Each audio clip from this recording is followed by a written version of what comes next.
Okay, so the empirical or pre-empirical world. This is the world overlooked by theory, at least until thinkers like Heidegger. Not that he was out of nowhere. This empirical world is a stage or a forum. Now, this is just me paraphrasing, Heidegger's assertion or pointer that being in the world is being with others. So I think there's an advantage to running at this in a different English lingo, right? So I've said that Hobbes is amazing. There's a tendency on the philosophy forum, for instance, right? People are biased against against German and French philosophers. So some of it is just, parochial prejudice. Some of it might be because, certain, homo people have been a little reckless. There are lots of reasons. We have aesthetic reactions to things, right? So, my nasty approach, it's sort of like Heidegger via, Bukowski, via Burroughs, and also via Peirce and pragmatism, via, a lingo that includes words like primates, right? So in some sense, I am subverting a naive scientism, trying to, right? But, in a sincere scientific spirit, right? What is empiricism? Well, I was writing earlier and I said, I am empiricism. And when I meant I meant that, Dasein or existence or human being, the primate is, fundamentally empiricism in the flesh.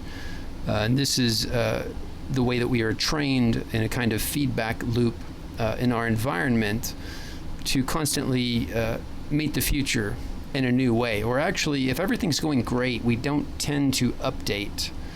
Our prejudice much, right? So we learn through suffering, right? Suffering is a mutilation of the prejudice that we are in a certain sense. If you consider the organism spread out over time, right, as a temporal phenomenon, right, then the organism in some sense is a bunch of habits that some of them are extremely malleable. So, our cells, they function and, they do this ancient dance that, we have inherited from the tree of life, right? But at the cultural level, we find relatively malleable prejudice. This allows us to, theoretically disclose the world in a way that maybe it's never been disclosed before, right? Like, a wild poet, and I would consider, really original philosophers to be a strange kind of poet. They disclose the human situation in a new way, in that, it comes, it is there. It has never been there before. Then you understand it as to have been, in some sense, potential, that this was hiding in the world, but no one looked here before. So I'm very much with, I would emphasize the transcendence of the world in the phenomenological sense of transcendence. The world is something that happens to me, right? So in one sense, I'm very subjectivist in that I don't think we can leap out of our primate flesh. But in another sense, I have this strong sense of the reality of the world. And this is why I say that the world is fundamentally a stage, that, my life is largely structured as a performance for my fellow primates. And this is, you don't offer proof for this, right? The very concept of proof appeals to this, blind basis of sharing the world with others, of sharing my environment with other primates, right? So I try to, justify my signs. What does that mean? I work to get myself taken seriously. I want my fellow monkeys trash monkeys to follow me this way into the woods. I don't know what's out there, but I want to go this way. So often if you say, oh yeah, that's true, it's really, in a demystified sense, I think the endorsement of comportment, like, I like the way you are going, right? I'm high-fiving your vector, right? You're going in a certain direction, and I like where things are going. I like where this conversation is going. So, this is a non-static view of, the use of the word true, right? The typical use, as I've tediously criticized it, it's as if there's the true reality is the world as no primate sees it, which really is the world as no primate can say it, except as a mystical paradox, right? Objectivity is just good subjectivity.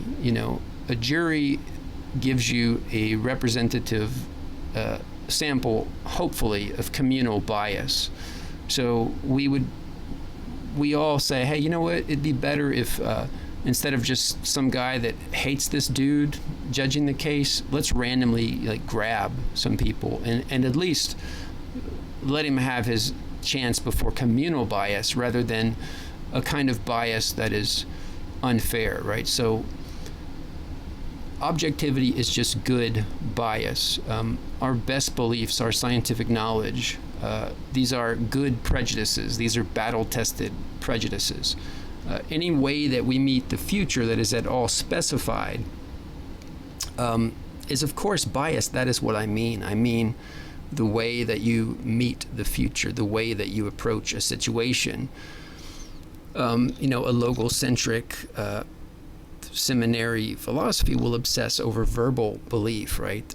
But words, if you unplug them from the meat and the bones, they just wither and die, and you end up with, just empty counters in an empty game.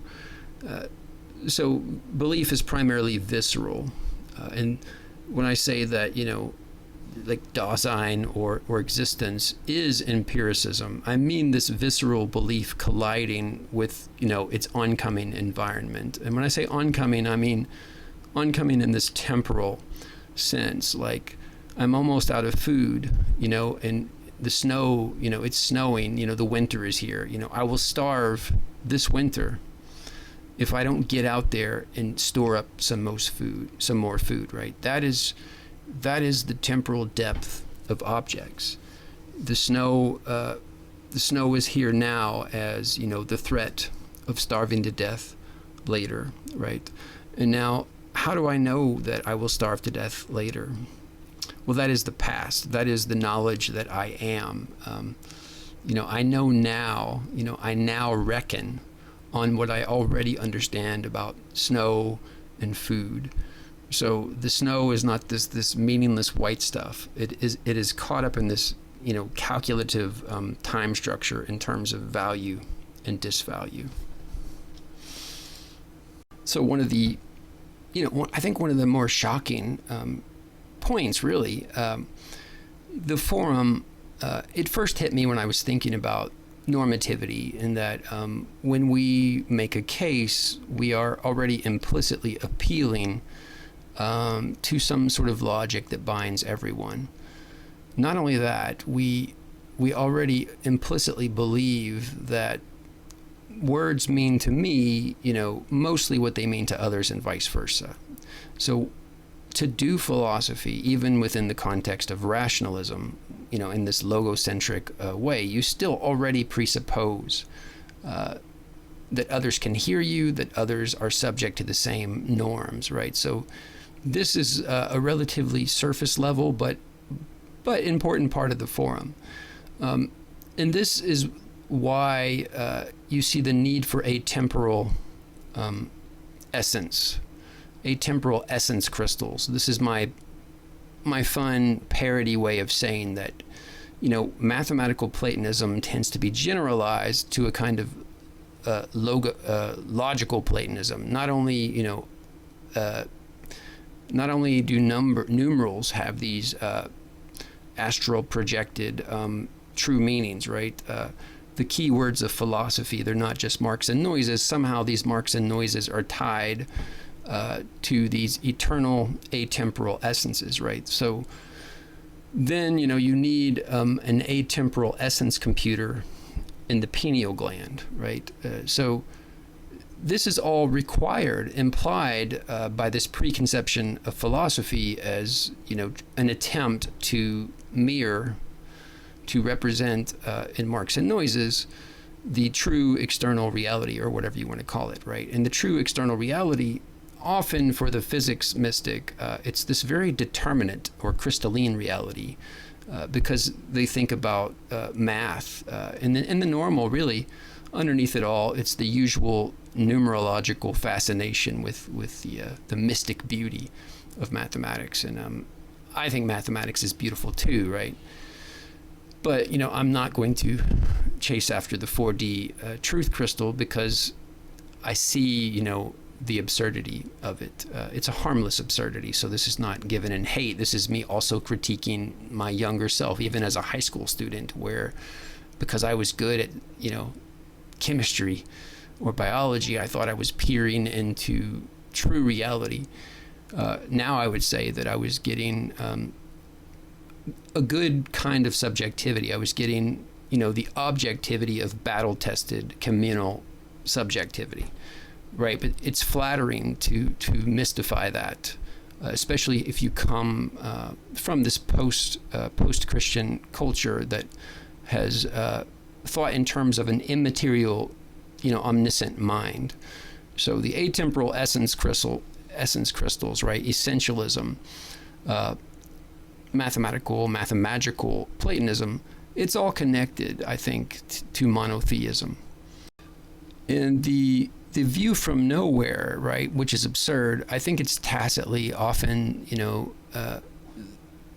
the world as God sees it, right? So much of, physics mysticism is just reheated Berkeley. I call it theomaterialism, and, to be is to be perceived, Berkeley said, but what God thinks or sees is real, right? We might hallucinate, but the true object is the object as it appears for God, right? So there's a privileged ideal perspective. It's not a view from nowhere.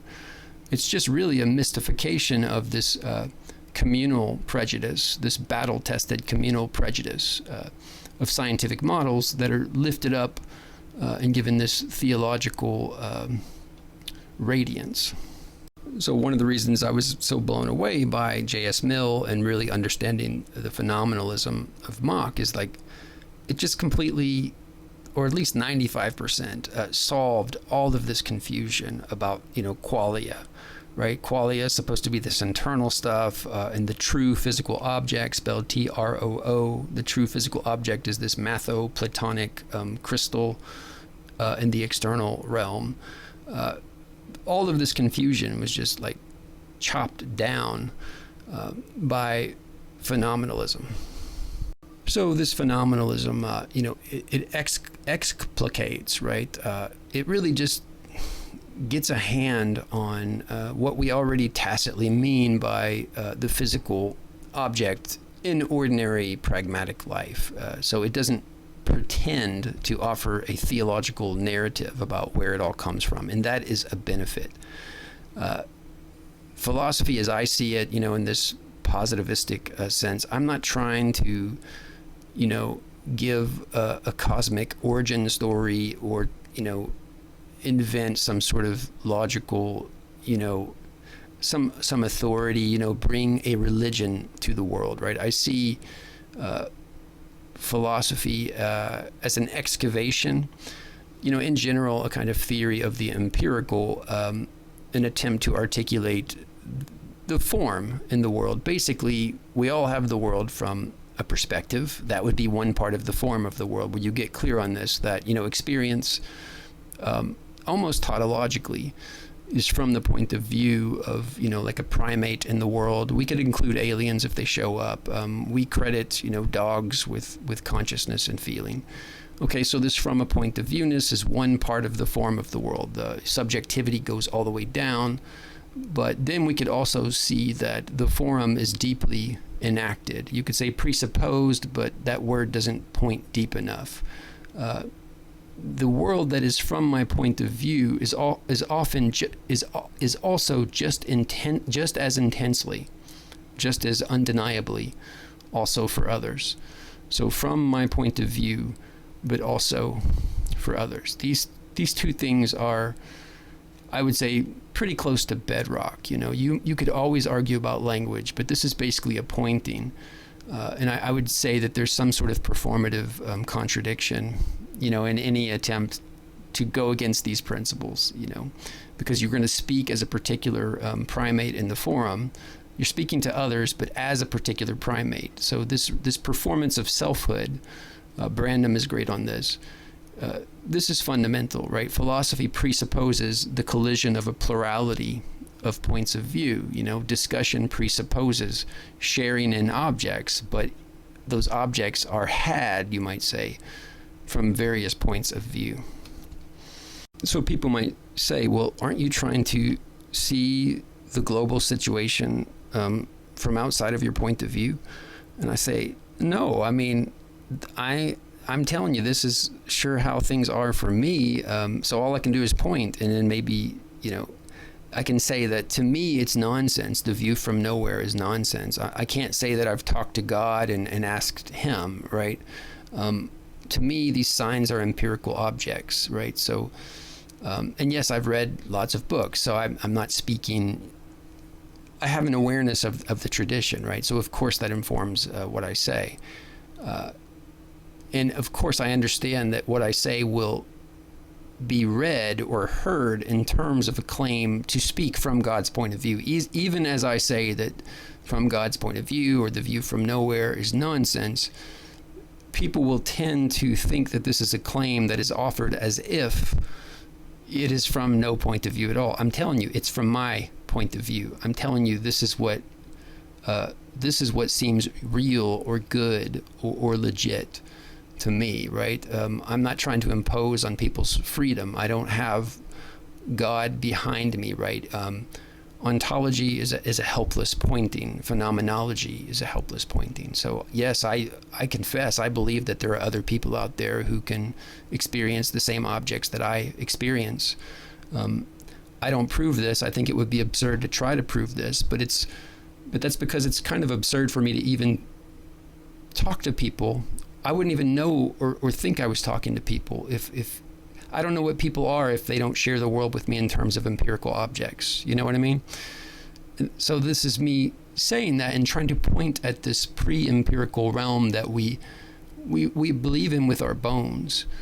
So, the critique of floating mouth belief, there's not a hatred of floating mouth belief, but it's like once you from my point of view, become self-honest about the structure of your own existence, you're less interested in it, and then you want to have other people sort of talk with you on whatever your level, like share your perspective enough, so because maybe you're no longer interested in the 4D truth crystal, and maybe you're still interested in explicating the given or the shared situation, that there is a kind of science to it. But this science is no longer understood in terms of a kind of mirroring, right? It's a pointing, but it's a back and forth or dialogical pointing, hence dialogical positivism.